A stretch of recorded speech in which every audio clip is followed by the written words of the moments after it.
Alright, by the way, my name is Versatile. I could be an trust name you can trust when it comes to all things reaction. And right now we're gonna react to day 31, of Diddy's trial. So this marked beginning of closing arguments in Sean Combs' trial on 5 federal charges: racketeering, conspiracy, RICO up to life, 2 counts of blank trafficking by force, fraud, or coercion. That's 15 years minimum, each up to life, and 2 counts of transportation to engage in blank up to 10 years each. All right. So the prosecution's closing arguments, was roughly 4 hours and 49 minutes. Do you know what? I jumped ahead when I was telling about the prosecution team mentioning this is that. This was on this day. My bad, y'all. My bad. All right, so where was I? So day 31 closing arguments, noting that prosecution focused on dropped RICO predicates. Example, like we already mentioned that. We already know that. We know that.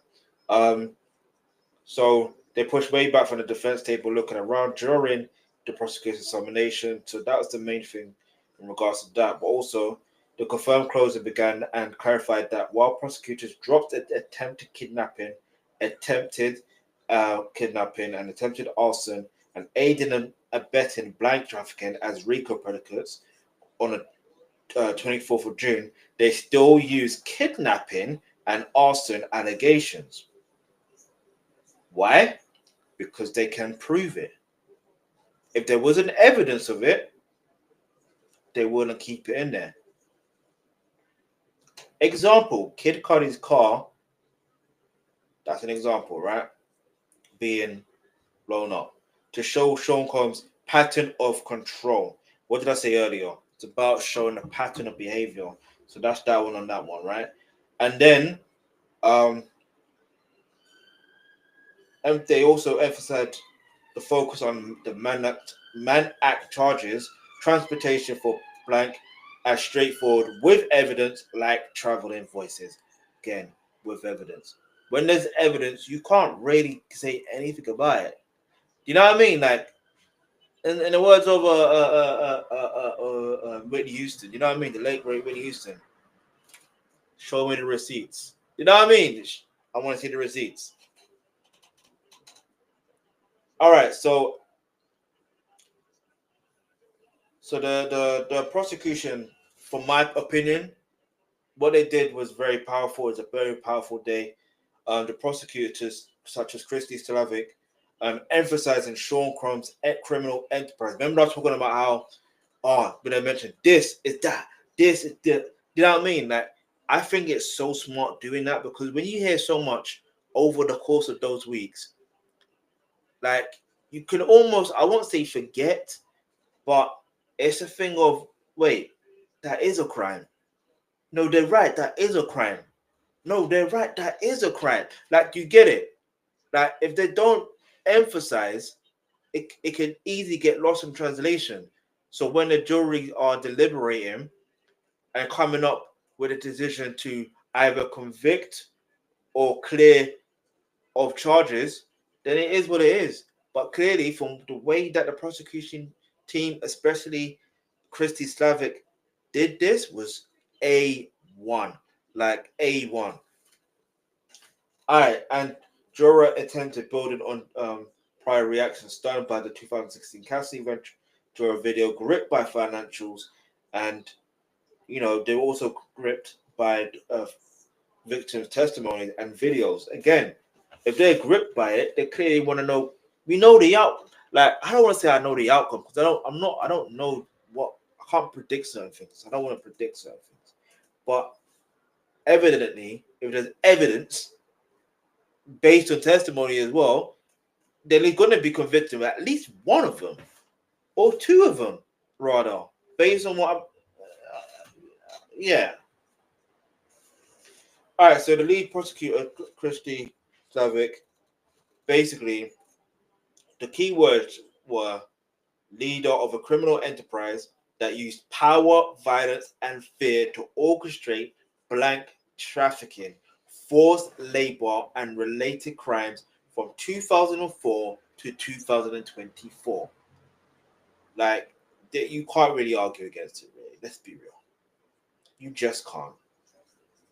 All right. So Christy Slavik's closing was methodical, replaying the 2016 Cassie video and James footage, emphasizing Sean Combs counted on silence and shame.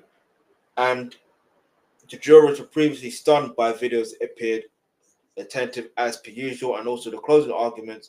Christy Slavik urged jurors to hold him accountable for 20-year pattern of abuse supported by overwhelming evidence from 34 witnesses, videos, and financial records. Yeah, that is key. All right. Now the defense. Yeah, what is the defense gonna say?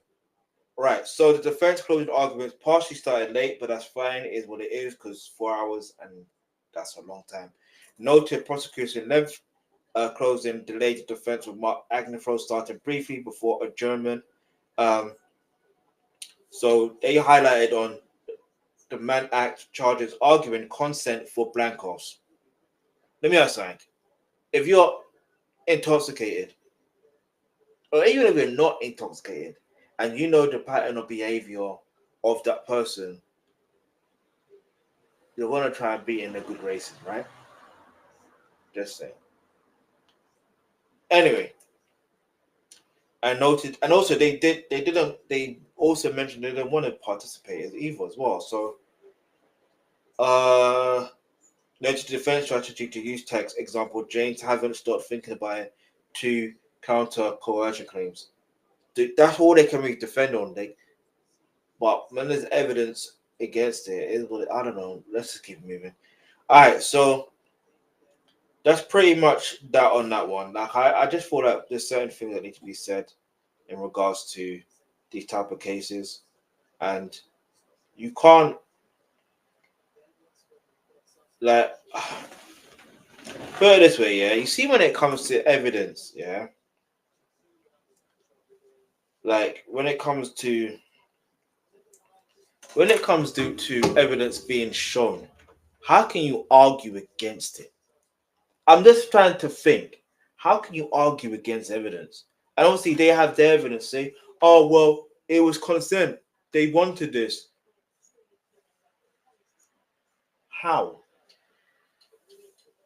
And even if they did, let's say they did want it, right? There are times where maybe there's a time where they don't want it, but they're forced to do it. It's like they can't, because Diddy doesn't take no for an answer. That was one of the other things that Christy Slavik was emphasizing on. He doesn't take no for an answer.